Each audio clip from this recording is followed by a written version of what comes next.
ആ മീൻമെട്ടുമായിരുന്നാ ജോവേ? ആ എടോ ഇത്തിരി മീൻ മെച്ചത്തിന് കിട്ടി. ആ മീൻകാരി സരള കൊണ്ടുവന്ന് 250 രൂപ പറഞ്ഞവര്. ഞാൻ 100 കൊടുത്തു, ബാക്കി നന്നാവുമ്പോ തരാന്ന് പറഞ്ഞു. അവര് വില പറയണ കേട്ട അവരുണ്ടാക്കിയ മീനാണെന്ന് തോന്നുന്നു. വെറുതെ കായലിൽ കിടന്നിരുന്ന മീനെടുത്ത് കൊട്ടയിലാക്കി കൊണ്ടുവന്നതിന് 250 രൂപ. ഞാൻ കൊടുക്കാൻ പോവല്ലേ. അവിടെയും പറ്റിച്ച്. എടോ, താനെന്താണെന്നൊരു അയൽക്കൂട്ടത്തിന് വരാതിരുന്നത്? എങ്ങനെ വരാനാണ്? അമ്മാവനും അമ്മായിയും വന്നായിരുന്നു. ആഹാ, എന്നിട്ട് ഇന്നലെ തന്നെ പോയാ? പോയേ.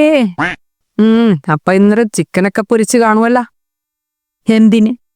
അല്ല, ഗൾഫിലുള്ള അമ്മാവനല്ലേ 2 വർഷത്തിന് ശേഷം ഇന്ന് വന്നത്. എന്തൊക്കെ കൊണ്ടുവന്നടോ? അയ്യോ, ഇത് ആ അമ്മാവനല്ല, ഇത് അതിയാന്റെ അമ്മാവൻ.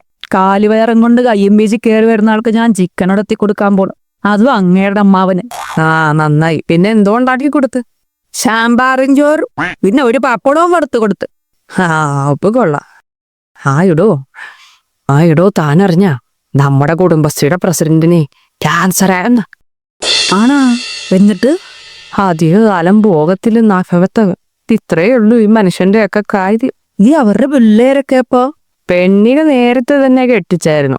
പിന്നെ ചെറുക്കന് 25 വയസ്സാണെന്നല്ലേ ഉള്ളൂ. അവന്റെയും കല്യാണം ഉടൻ തന്നെ നടത്താൻ പോണെന്നാ കേട്ടത്.